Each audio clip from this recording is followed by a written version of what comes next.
Au nom de l'association des climato-réalistes, je vous souhaite à tous la bienvenue à cette contre-COP 24, notamment à ceux qui, cette année encore, nous viennent de loin et même de l'étranger. Je salue notamment Reynald qui nous vient du Québec.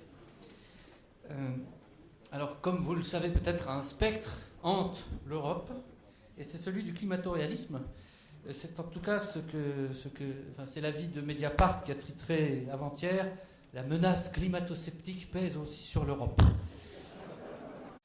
Et la modestie force à reconnaître que ce n'est pas tout à fait le cas, surtout en France, mais on espère bien sûr que grâce à des événements de ce genre, comme cette contre-COP, nos idées gagneront en visibilité dans le débat public. Parce que notre combat, c'est un combat de longue haleine et qui est appelé à gagner du terrain parce que face à l'irrationnel, face à l'idéologie, le réel finira normalement par reprendre ses droits. Le réel, eh bien, c'est une COP 24 en Pologne qui patine, comme ont patiné les COP précédentes, malgré l'illusion née de la COP 21 et de l'accord de Paris. Des pays qui reculent, certains même qui basculent. Et la semaine dernière, la section silésienne du syndicat Solidarnosc, le fameux syndicat de Lech Walesa, a annoncé son ralliement, un ralliement explicite au climato-réalisme. Et ce mardi, en Suisse, donc il y a 3 jours, comme nous l'a dit Jean-Claude Pont, qui est membre de notre commission scientifique, nous l'a fait savoir, le Conseil national, qui est l'équivalent de l'Assemblée nationale, a rejeté un projet de révision de la loi sur les émissions de CO2. En gros, ils ne veulent pas faire plus d'efforts que ce qu'ils faisaient déjà. Et en France, bien sûr, nous avons les Gilets jaunes, qui est une fronde populaire initiée au départ contre la taxe carbone. C'est une révolte qui est suivie et observée dans le monde entier avec une certaine admiration. Et si elle parvient à ne pas se perdre dans la violence, dans les...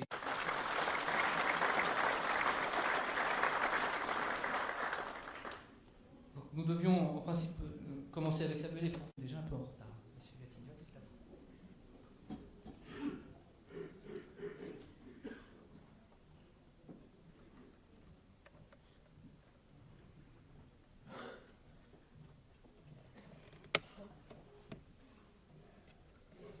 Bien.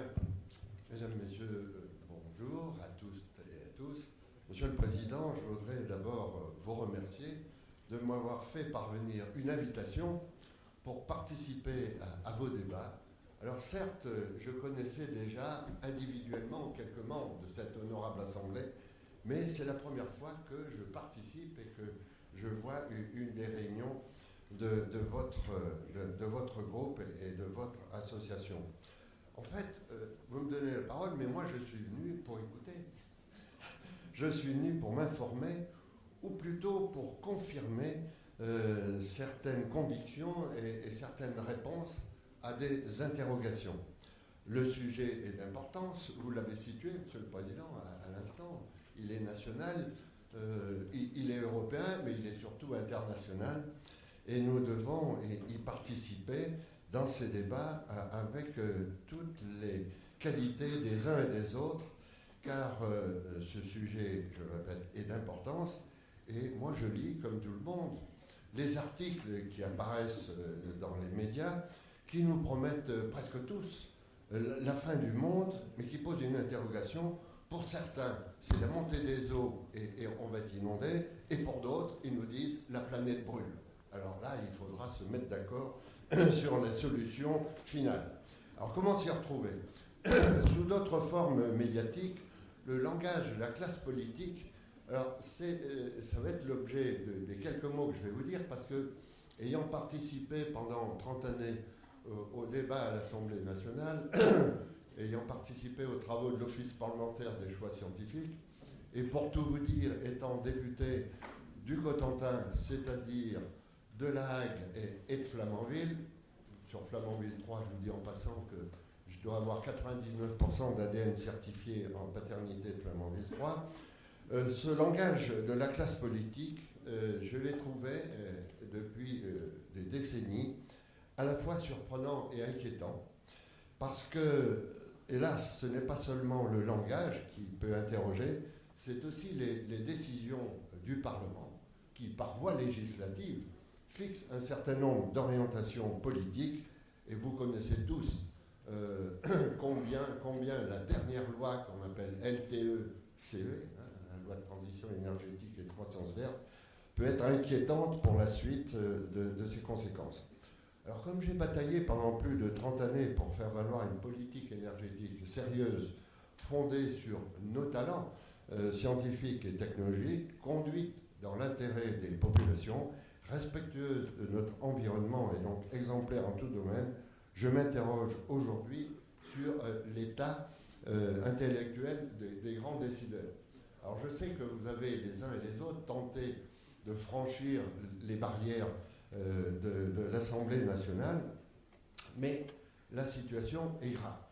Je vous dis que nous sommes dans un état de pollution intellectuelle à haut niveau, dont le commencement a débuté il y a plusieurs décennies, et l'origine, je crois, en est venue d'une dérive venue d'un projet d'une minorité agissante, mais très agissante, et qui, de l'écologie, science des équilibres naturels, a fait une machine carburant à une idéologie gauchiste, capturant les gentilles idées environnementalistes et les valeurs scientifiques des écologues.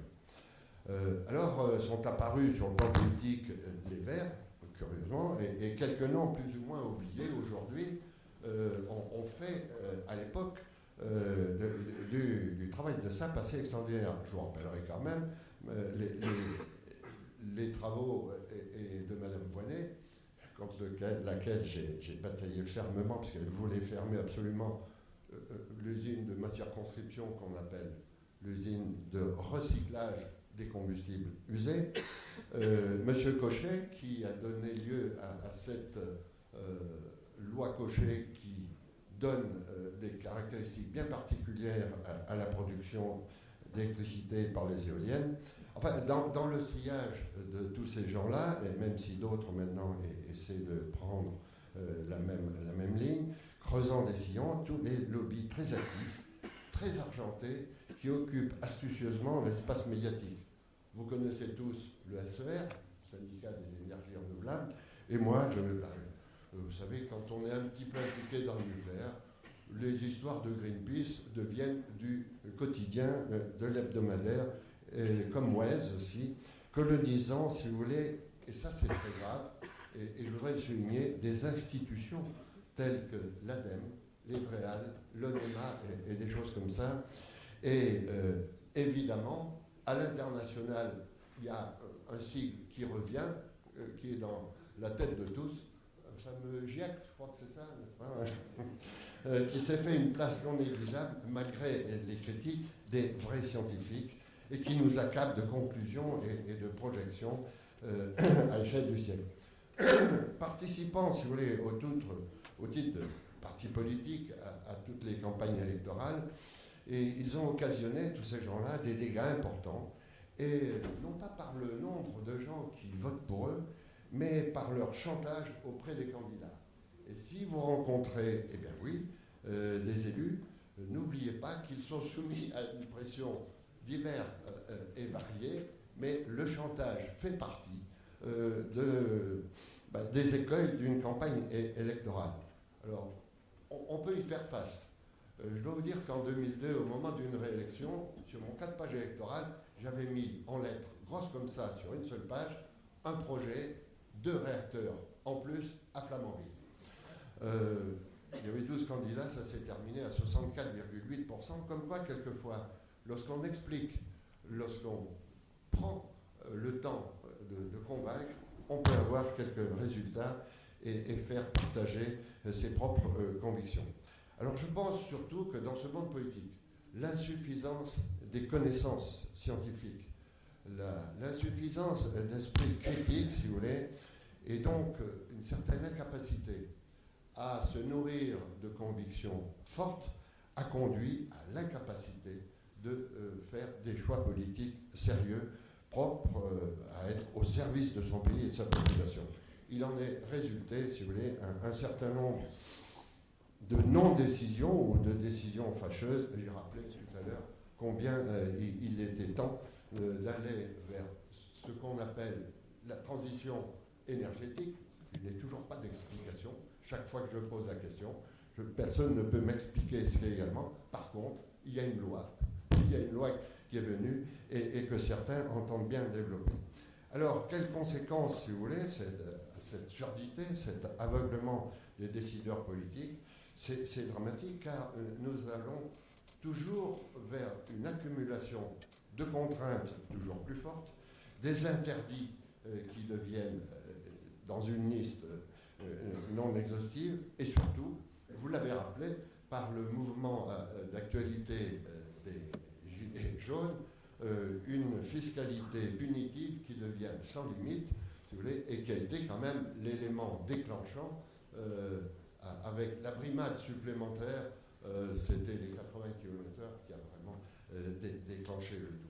Alors, nous sommes là dans une situation difficile, la maladie est insidieuse et évidemment, elle touche tous les aspects de notre vie quotidienne, aussi bien dans l'alimentation, dans la santé, dans les technologies et dans l'éducation. C'est en fait de l'antiscience permanent, une régression économique. On parle de modération de la croissance, sacré programme pour les jeunes générations, si vous voulez. Alors j'ai été effectivement aussi membre fondateur du Haut Comité des biotechnologies. Ce n'est pas tout à fait le sujet, mais quand même, le CO2 fait partie de la nourriture végétale et je crois qu'on peut replacer aussi un certain nombre de nos préoccupations dans ce cadre-là. Vous savez, étant de formation scientifique, je vis mal toutes ces attaques contre les vaccins, contre le génie génétique, contre tous ces produits qui sont nécessaires à notre agriculture et notre alimentation. Le dernier élément en date de contestation, c'est le grand sujet du glyphosate, si vous voulez, sur lequel j'ai eu une documentation non négligeable et qui me confirme qu'on peut faire des erreurs énormes.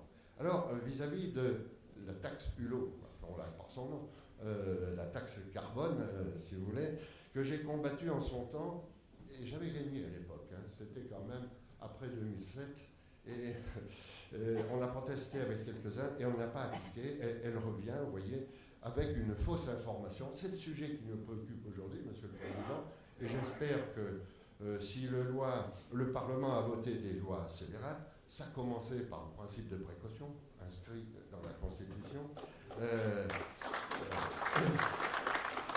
ça a continué par l'interdiction des recherches minières. Lorsque j'ai proposé, au contraire, de rebondir sur ce que font nos amis nord-américains, qu'ils soient canadiens, et la société qui travaille en Île-de-France est canadienne d'origine, si vous voulez, lorsque on votait sur mon texte, j'avais toujours 5 voix pour et l'ensemble des autres, y compris ceux de mon groupe politique, contre. Mais j'ai remarqué que les choses évoluent, puisque récemment, le président qui était, allez, disons son nom, pourquoi pas, après tout, nous sommes entre nous, M. Jacob, qui avait monté la cabale contre mon projet, vient de reproposer, au contraire, qu'on relance la recherche minière et géologique pour aller vers une exploration du shale gas. Alors voilà, tous ces textes-là, si vous voulez, font que nous devons nous interroger et surtout nous interroger pour trouver la meilleure tactique, la meilleure stratégie pour convaincre nos parlementaires actuellement en place vers les choses. Vous savez, c'est pas simple. Luc Ferry parle de la ritournelle écolo délirante insensée qui est un déni de réalité.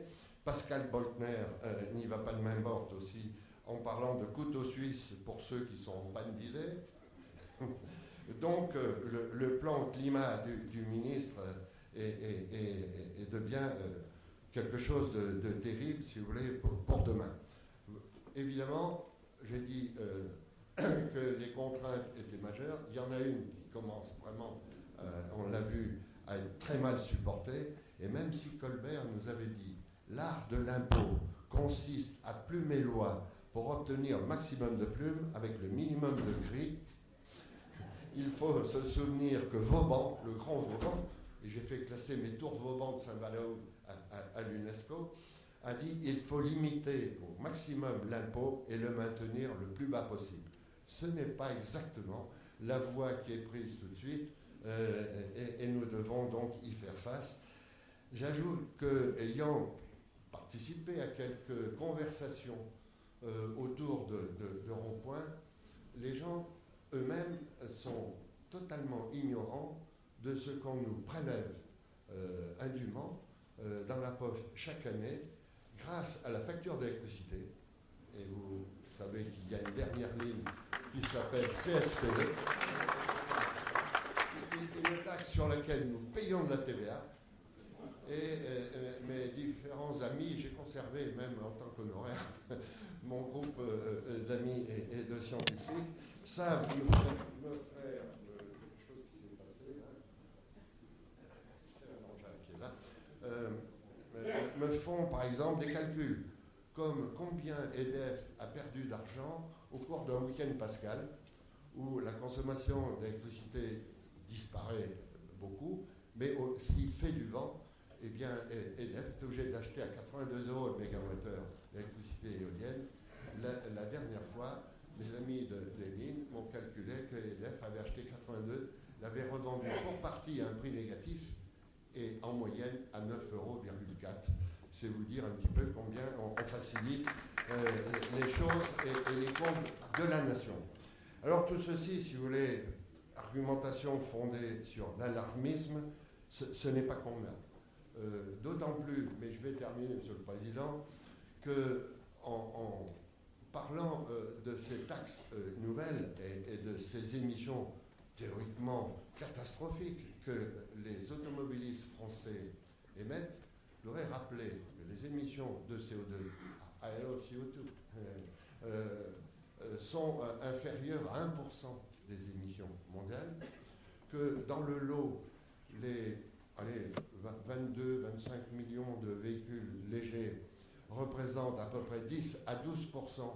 Donc 10 à 12% du moins de 1%, c'est inférieur à 0,1%.